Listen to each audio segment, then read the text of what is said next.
අපි උදෙන්ම පිටත් වුණේ බොල්සානෝ ඉඳලා ලාගෝදි බ්‍රයියස් යන්න.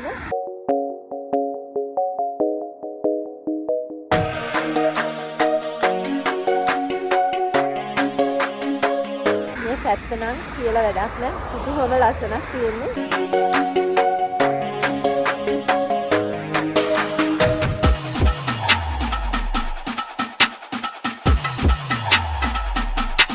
ඉතාලියේ ඩොලමිටි කඳු පාමුල තියෙන ලස්සන විලක් බලන්න යමුද? මේකට කියන්නේ ලාගෝදි බ්‍රයියස් කියලා. ඩොලමිටි කඳු පාමුල තියෙන ලොකුම විල තමයි ලාගෝදි බ්‍රයියස් කියලා කියන්නේ. ඉතින් මේ ඉතාලියේ ජීවත් වෙන අය නම් ගොඩක් මේ ගැන දන්නවා. හැබැයි නොදන්න අයටත් දැනගන්න තමයි අද මම මේ වීඩියෝ එක අරගෙන එන්නේ. උතුරු ඉතාලිය කියලා කියන්නේ අවුරුද්දේ කොයි කාලෙත් වෙනස් විදිහේ ලස්සන දකින්න පුළුවන් මහා අමෝතු ලස්සනක් තියෙන පළාතක්. ඉතින් මම මේ ඇවිල්ලා ඉන්නේ ඕටම් එකේ. ඒ කියන්නේ මම මේ වීඩියෝ එක කරේ ඔක්තෝබර් මාසේ 31 වෙනිදා. මම අද යන්නේ මේ ලාගෝදි බ්‍රයියස් බලන්න. ඊයේ තමයි අපි මෙහෙට ආවේ. ඇවිල්ලා අපි බොල්සානෝ වල නතර වුණා. මොකද මම ඉන්නේ නාපෝලිනේ. ඉතින් එක දිගට එන්න මේ ගමන දුර වැඩි. අපි උදෙන්ම පිටත් වුණේ බොල්සානෝ ඉඳලා ලාගෝදි බ්‍රයියස් යන්න.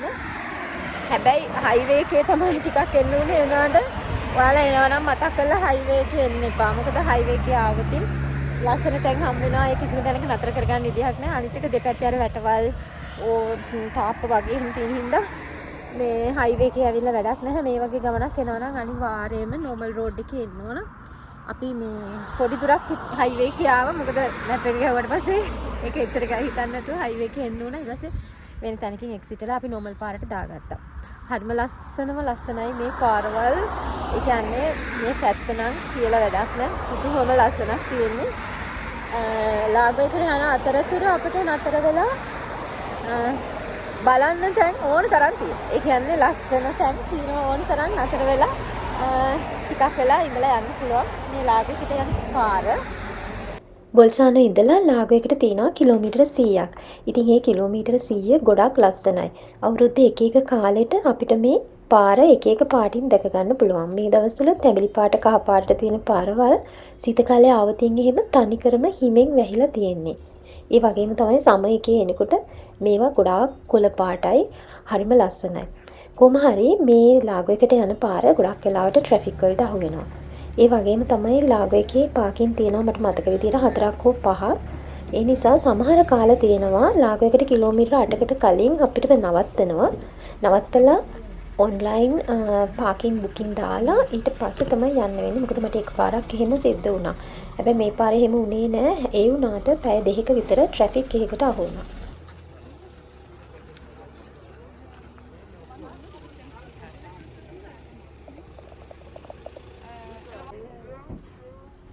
මේ තියෙන්නේ අපි හොයාගෙන ආපු ලාගෝ එක.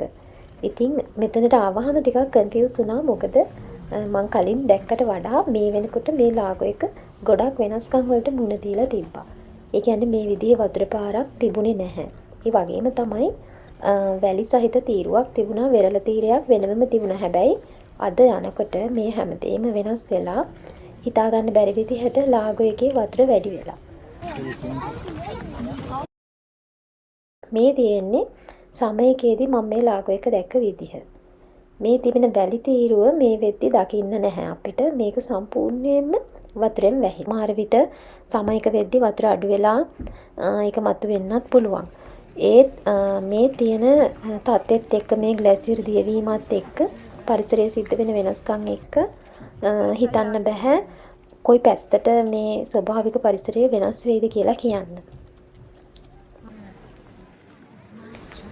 අවුරුද්දේ කොයි කාලෙත් දහස් ගණන් සංචාරකයෝ වෙන මේ ලාගෝ එක මෑතකදී ජනප්‍රිය වෙන්නේ ටීවී සීරීස් එකක් හින්දා.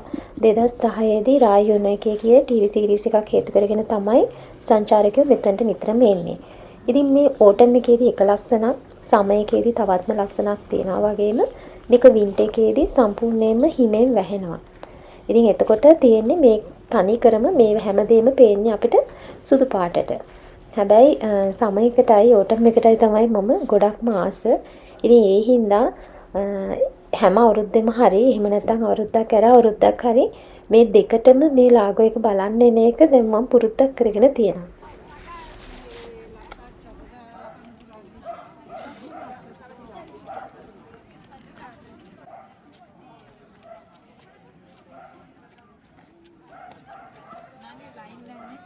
නෑ ඉන්ටර්නෙට් නෑ වැඩ කරන්න.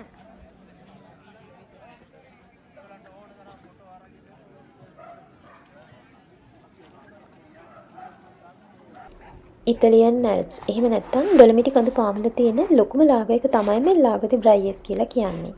සාමාන්‍යයෙන් මේකේ උපරිම ගැඹුර මීටර 34යි, අවම ගැඹුර මීටර 17යි. සමයකේ ඇවිල්ලා තිනවා ඕටම් එකෙත් ඇවිල්ලා තිනවා. හැබැයි ඒ වතාවල් දෙකේම එනකොට මේ ලාගෝ එකේ මෙන්න මේ තීරුව සම්පූර්ණයෙන්ම මේ කියන්නේ මිනිස්සුන්ට ඇවිදින්න පුළුවන් විදිහට තිබුණේ. මේ වතුර මීට වඩා චුටක් එහාට ගිහිල්ලා මේ තීරුව ගොඩාක් ලස්සනට තිබුණා මිනිස්සුන්ට ඇවිදින්න පුළුවන් විදිහට. හැබැයි ඒක අද වෙනකොට ඒක සම්පූර්ණයෙන්ම වෙනස් වෙලා. ඒ කියන්නේ දැන් ඇවිදින්න බෑ. චූටි ඉඩක් තමයි තියෙන්නේ එක තැනක ලාගයක ළඟටම යන්න පුළුවන්. අනිත් කිසිම තැනකදී ලාගයකට කිට්ටු වෙන්න බෑ. කණ්ඩියක් තියනවා, වැටවල් ගහලා තියනවා. ඒ කියන්නේ මේ සබදාම හරි ඉක්මනට වෙනස් වෙනවා. ඉතින් ඒ නිසා කාට හරි බලන් දෙන්න ඉන්නවනම් තව අවුරුදු ගානකට කල් දාන්න එපා. මොකද හිතනවට වඩා ඉක්මනට මේ පරිසරය වෙනස් වෙනවා. ඒ නිසා ඉතින් බලන්න තියෙන දේවල් කල් දාන්නේ නැතුව දැම්ම බලන එක තමයි හොඳම දේ. තව වැඩි කාලයක් ගියොත් අපි දන්නේ නැහැ මේ දේවල් මොන පැත්තට වෙනස් වෙලා තියෙයිද කියලා.